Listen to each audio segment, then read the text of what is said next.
Baiklah, selamat datang. Saya akan jelaskan sedikit mengenai Redatam.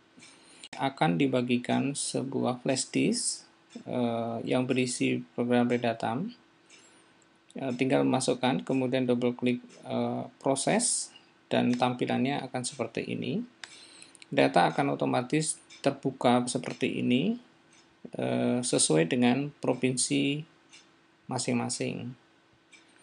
Jadi ini adalah provinsi, kabupaten adalah hierarki daripada primary key-nya, blok sensus, nomor urut rumah tangga. Kemudian ini adalah variabel dari anggota rumah tangga dan seterusnya. Apa yang perlu kita kerjakan di sini? Yang pertama adalah melihat frekuensi daripada variabel-variabel ini, variabel-variabel terutama yang tipenya kategori. Jadi kita akan lihat apakah ada sesuatu yang kita temukan dari sana yang menarik. Contoh, misalkan ini kita klik statistik prosesor, kemudian frekuensi, dan tampil seperti ini. Operasionalnya adalah tinggal, misalkan kita mau lihat hubungan dengan kepala rumah tangga, ya, klik enter ke situ. Kemudian jenis kelamin kita mau lihat, klik enter di sini.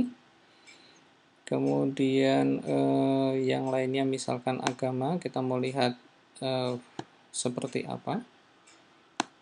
Data kategori lainnya kita ambil status sekolah, kemudian status perkawinan. Sudah, oke. 1, 2, 3, 4, 5. Ada 5 variabel yang kita mau lihat. Kita klik di sini atau kita tekan tombol F9 untuk run. Perhatikan prosesnya sangat cepat. Yang pertama adalah komposisi dari variabel kepala rumah tangga. Jadi kita bisa lihat bersama. Kemudian yang kedua adalah jenis kelamin. Yang ketiga adalah agama. Yang keempat adalah satu sekolah. Ingat di sini masih ada not applicable sebanyak ini. Kenapa? Nanti kita lihat bersama-sama. Kemudian yang terakhir adalah status perkawinan. Selain bisa kita lihat tabelnya, kita juga bisa melihat misalkan berupa grafiknya. Tinggal klik kanan, show graph, kemudian misalkan kita lihat barnya. Ya, seperti itu. Dan seterusnya. Nah, jadi ada beberapa variabel yang kita akan lihat ini. Selama di variabel ini masih ada not applicable, maka dimanapun ditabelkan itu pasti masih akan jadi masalah. Nah, kebetulan ini sudah di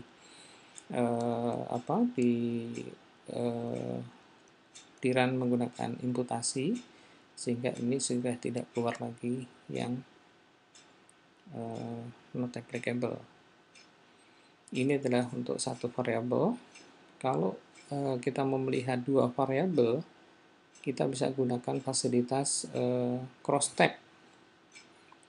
Cross-tab juga cukup sederhana, tidak perlu pemrograman apa-apa. Kita misalkan mau melihat umur, klik drag di sini, kemudian hubungannya dengan kepala rumah tangga. Kita lihat apa yang terjadi. Ini masih ada 457, di mana umurnya 0 dengan statusnya sebagai kepala rumah tangga.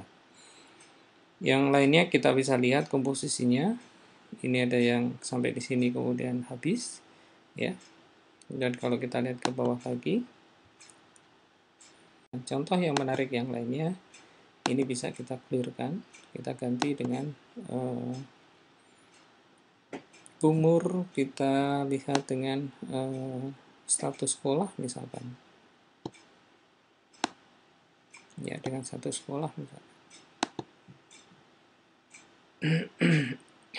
Sepintas tidak ada apa-apa di sini. Tapi perhatikan ini kolom yang ke masih sekolah, ya, masih sekolah. Kalau kita lihat ke bawah.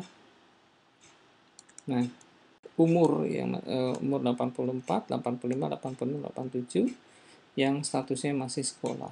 Ada juga yang umurnya 90, masih sekolah, 96 masih sekolah. Nah, ini membuat kita tergelitik apakah umur itu sudah valid atau belum, atau mungkin salah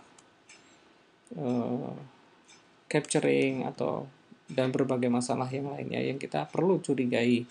Nah, inilah salah satu cara untuk melihat bagaimana sebenarnya data kita dari level mikro.